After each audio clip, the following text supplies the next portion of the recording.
مرد پر لازم ہے کہ کم سے کم 4 مہینے میں بیوی سے ایک دفعہ وہ لازمی ہم بستری کرے. تو اگر وہ 4 مہینے میں ایک دفعہ بھی نہیں کرتا تو پھر جو ہے وہ دیانتاً ذمہ دار ہوگا. اس بات کا خطرہ ہے کہ وہ گناہ گار ہو، کیونکہ حضرت عمر رضی اللہ تعالیٰ عنہ نے قانون بنایا تھا کہ 4 مہینے سے زیادہ کوئی بیوی سے دور نہ رہے. تو کم سے کم اتنا ہے لازمی. تو اس سے زیادہ بھی اگر کوئی مرد بیوی کے قریب نہیں آ رہا تو پھر وہ ظالم کہلائے گا شریعت کی نظر میں. حج کے دوران باقی ہر عورت اور ہر مرد کے حالات مختلف ہوتے ہیں. بعض عورتوں میں خواہش زیادہ ہوتی ہے، بعض میں کم ہوتی ہے. یہ نیچرل ہے، اس کا کوئی اس سے تعلق نہیں ہے کہ عورت کوئی بری ہے.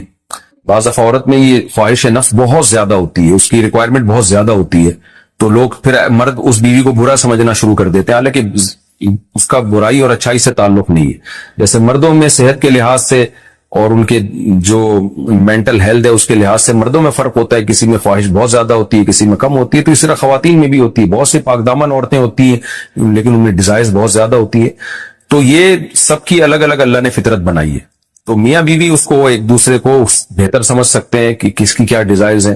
بہرحال اگر مرد میں عورت کی ڈیزائرز پوری کرنے کی طاقت نہیں، عورت میں بہت زیادہ ڈیزائرز ہیں، مرد میں کم ہے، تو ایسی صورت میں عورت پھر مرد سے طلاق مانگ سکتی ہے کہ بھئی میں سیٹسفائی نہیں ہو پا رہی ہوں اور میری ریکوائرمنٹ زیادہ ہے. تو مرد اگر طلاق دے دے تو اچھی بات ہے، نہیں دے تو پھر عورت کو چاہیے اسی کے ساتھ گزارا کرے. ہاں اگر 4 مہینے تک بھی مرد بیوی کے پاس نہیں آتا ہے تو پھر مرد پر لازم ہے کہ عورت کے مطالبے پر اس کو وہ چھوڑ دے، کیونکہ پھر تو جوان عورت کو بہرحال گناہ کا خطرہ ہے. جسمانی تعلق نہ رہنے سے نکاح پر اثر. لاہور سے کسی نے پوچھا اگر میاں بیوی کا آپس میں کوئی جسمانی تعلق نہ ہو تو کیا نکاح پہ کوئی فرق پڑے گا؟ نہیں، اس سے کوئی فرق نہیں پڑتا. جب تک شوہر طلاق نہیں دے گا نکاح ختم نہیں ہوگا. یا اگر شوہر جان بوجھ کر بیوی کا حق ہی ادا نہیں کرتا اور 4 مہینے سے زیادہ اس سے ریلیشن قائم نہیں کرتا اور بیوی بھی جوان ہے، اس کو گناہ کا خطرہ ہے، تو پھر وہ عدالت میں کیس کر سکتی ہے اور پھر اس کا ایک پروسیس ہے کس طرح سے نکاح ختم ہوگا، تو اس پروسیس کو فالو کر سکتی ہے وہ. تو خلاصہ یہ ہے کہ شوہر گناہ گار تو ہوگا کہ اس میں طاقت بھی ہے اور بیوی بھی جوان ہے، تو وہ کیوں اس کا حق ادا نہیں کر رہا، لیکن نکاح خود بخود ختم نہیں ہو جاتا. بیوی بچوں سے کتنا عرصہ دور رہ سکتے ہیں؟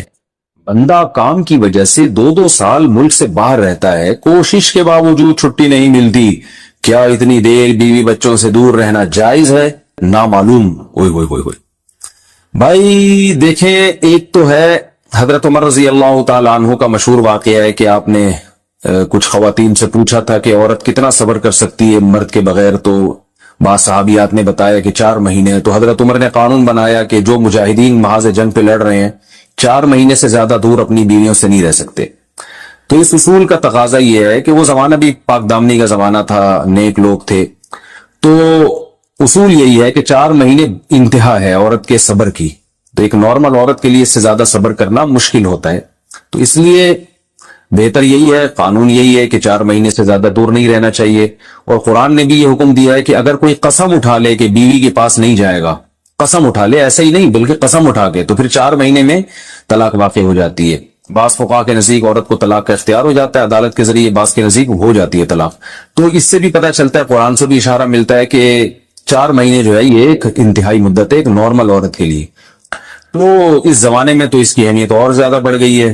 وجہ اس کی ہے کہ بے حیائی، موبائل، انٹرنیٹ پر بےہودہ چیزیں، یہ سب چیزیں انسان کی شہوت کو بڑھاتی ہیں، مرد کی بھی اور عورت کی بھی. تو اس لیے بھائی میں تو آپ کو مشورہ نہیں دے سکتا کہ آپ 2 سال بیوی سے دور رہیں. میں بدگمان نہیں ہو رہا، بہت سے لوگ 4 سال دور رہتے ہیں، ان کی بیویاں بھی پاک دامنی کے ساتھ زندگی گزارتی ہیں، خود بھی بڑے نیک شریف بن کے زندگی گزارتے ہیں. بہت سے ایسے لوگ الحمدللہ ہمارے معاشرے میں ہیں. لیکن بہرحال اس کلچر کو، اس رواج کو فروغ نہیں دیا جا سکتا، اس کو اپریشیٹ نہیں کیا جا سکتا شریعت کے لحاظ سے بھی، عقل کے لحاظ سے بھی. 2 سال تک مرد کے لیے صبر کرنا کتنا مشکل کام ہے. وہ کھا بھی رہا ہے انڈے پراٹھے اور جناب کھانا پینا اسی سٹائل میں چل رہا ہے، یا تو روزے رکھ کے اپنے آپ کو آدھا کر دیا اس نے. تو سوال عورت کے ساتھ مرد کا بھی تو ہے نا. مرد نے تو قوت اور شہوت اللہ نے اور بھی زیادہ رکھی ہے، تو وہ کیسے صبر کرے گا؟ مرد کی جو قوت برداشت ہے وہ فقہا نے اور اطباء نے بیان کی 1 مہینہ ہے. تو 2 سال تک بیوی سے دور ہیں. میں پھر بھی بتا دوں، میں بدگمان نہیں ہو رہا کہ جو دور ہیں آپ ان کے بارے میں برا سوچنا شروع کر دیں، لیکن بہرحال یہ اپنے آپ کو فتنوں میں ڈالنے کے مترادف ہے. اس لیے ایسی جاب نہ کریں. 2 سال تک بیوی سے دور ہیں، یا تو بیوی کو ساتھ لے کر جائیں یا بیوی کے ساتھ ہی رہیں. کہیں ادھر ہی کم پیسوں میں انسان گزارا کر لے بیوی بچوں کے ساتھ، یہ زیادہ اچھا ہے زیادہ پیسوں کی لالچ میں بیوی بچوں سے دور رہنا. باقی بیوی آپ کی راضی ہے اس جاب پہ یا آپ کے پاس کوئی آلٹرنیٹ ہے ہی نہیں, آپ جاب چھوڑ کے آئیں گے تو آپ کو لالے پڑ جائیں گے کھانے پینے کے, تو ایک مجبوری ہے, مجبوری کے حکام الگ ہوتے ہیں, لیکن نارملی اس کی بہرحال ترغیب نہیں دی جا سکتی. دیکھیں قرآن مجید میں اللہ نے ارشاد فرمایا نا, یوم یفر المرء من اخیہ وامہ وابیہ وصاحبتہ وبنیہ, قیامت کے دن کی ہولناکیوں کو اللہ نے بیان کیا کہ انسان اپنے باپ سے دور بھاگے گا, بیٹے سے دور بھاگے گا, بھائی سے دور بھاگے گا. جہاں بیوی کا تذکرہ آیا تو یہ نہیں کہا کہ بیوی سے دور بھاگے گا, بلکہ فرمایا اس سے دور بھاگے گا جو اس کے ساتھ رہا کرتی تھی, یعنی صاحب کہتے ہیں ساتھ رہنے والے کو, صاحبہ سے دور بھاگے گا. تو اس سے پتہ چلتا ہے کہ قرآن میں اللہ نے بیوی کو جو ڈیفائن کیا ہے نا, اس کی جو صفت بیان کی ہے وہ یہ کہ جو آپ کے ساتھ رہتی ہے. تو جب شادی ہو گئی تو سمجھو بیوی پھلترو کی طرح چپک گئی ہے آپ کے ساتھ, جہاں جاؤ گے آپ کے ساتھ جائے گی. تو قرآن سے بھی اشارہ ملتا ہے کہ بیوی سے ساتھ رہنے کی چیز ہے. اب آپ 2 سال, پھر ایک دفعہ تھوڑی ہوتا ہے کہ 2 سال کے لیے چلے گا 2 سال بعد واپس آئے. جو باہر جاب کرتے ہیں وہ تو پھر آئے 1 مہینے بعد پھر 2 سال کے لیے چلے گا, ان کی تو ساری جوانی باہر ہی گزر جاتی ہے. تو اس لیے مجھے یہ بہرحال سمجھ میں نہیں آتا ہے, شریعت کی روح سے یہ پسندیدہ کام نہیں ہے. بہت سخت مجبوری ہے تو ایک الگ بات ہے, لیکن اچھا کام نہیں ہے. یہ غربت میں انسان بیوی بچوں کے ساتھ گزارا کر لے, یہ زیادہ بہتر ہے اس دولت سے جس میں انسان بیوی بچوں سے ہی دور ہو. کیا کرنا ہے ایسی دولت کا کہ آپ اپنے بیوی بچوں سے گھر بار سے دور ہیں. انسان جو شریف آدمی عزت دار آدمی ہے اس کو تو گھر میں سکون ملتا ہے بھائی. اگر شوہر بیوی سے یعنی بیوی ہم بستری نہ کرنے دے, شوہر اس پہ زبردستی کر سکتا ہے؟ جہلم والی سرکار نے کہا نہیں کر سکتا.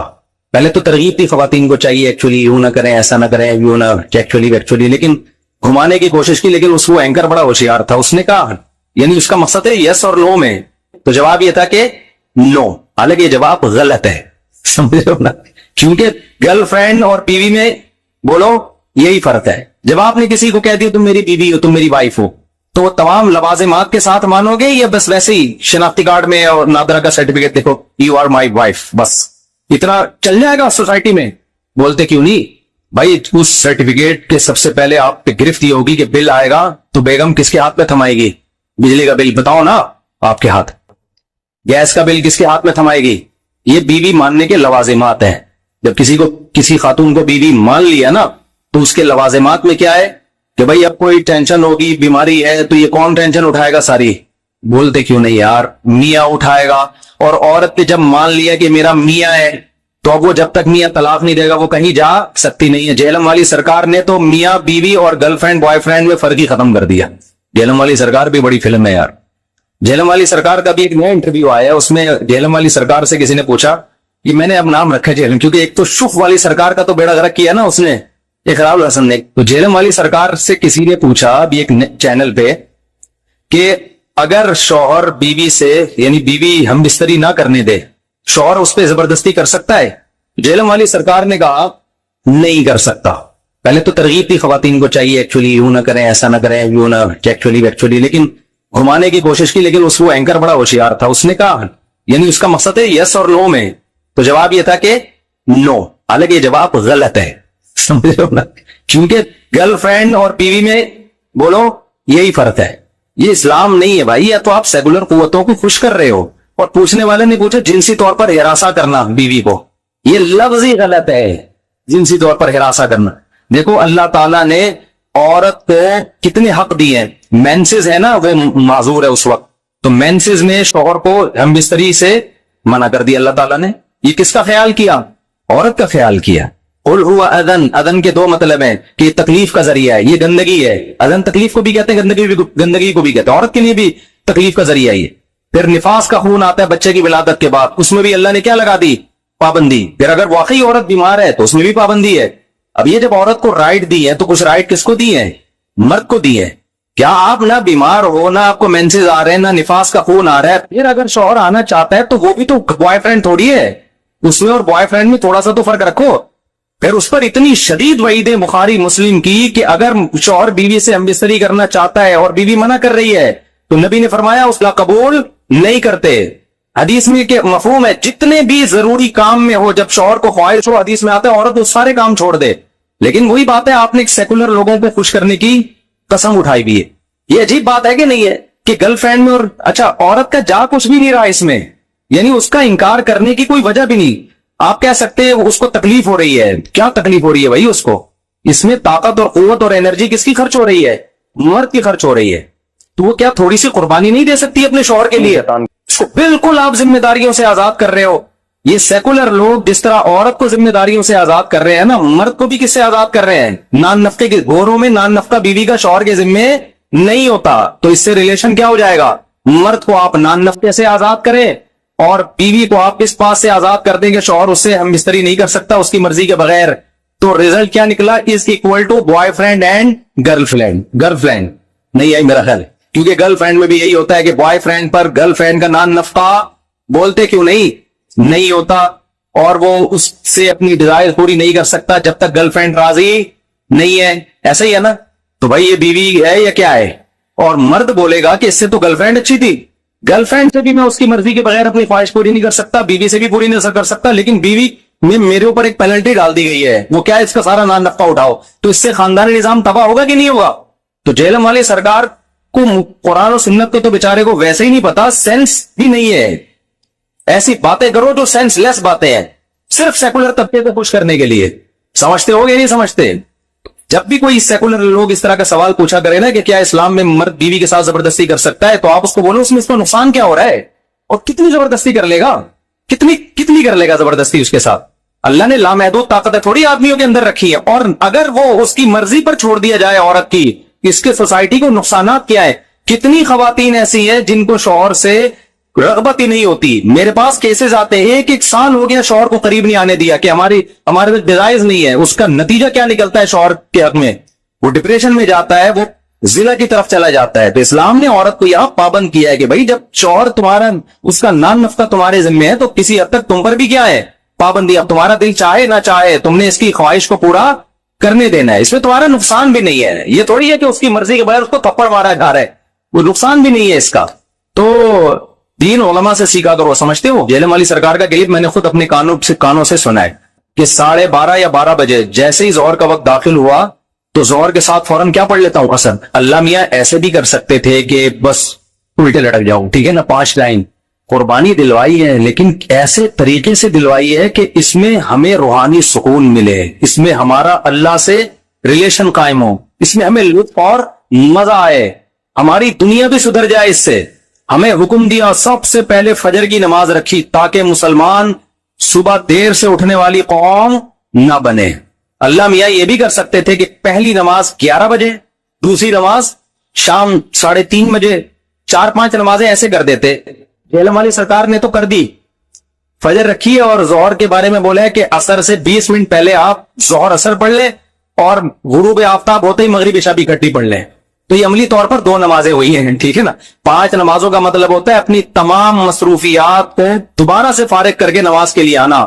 ظہر میں آپ سارے کام چھوڑ کے آتے ہو، پھر واپس چلے جاتے ہو، پھر عصر میں الگ سے آتے ہو، پھر واپس چلے جاتے ہو، پھر مغرب میں الگ سے آتے ہو، پھر واپس چلے جاتے ہو، پھر عشاء میں الگ سے آتے ہو. یہ 5 دفعہ قربانی دلوائی جا رہی ہے. اگر اس طرح سے نمازیں اکٹھی کرنے کا اسلام میں حکم ہوتا تو 3 دفعہ قربانی ہوتی، 5 دفعہ قربانی نہیں ہوتی. دیکھو ہم ظہر سے پہلے 4 سنتیں پڑھتے ہیں اور 4 فرض پڑھتے ہیں. ان سنتیں پڑھنے میں کوئی قربانی ہوتی ہے ہمیں؟ اس لیے کہ تو نماز کے لیے آئے ہوئی ہے نا. تو اگر ہم 4 فرض کے ساتھ 4 عصر بھی پڑھ لیں تو عصر کی قربانی تھوڑی ہی پھری ہے.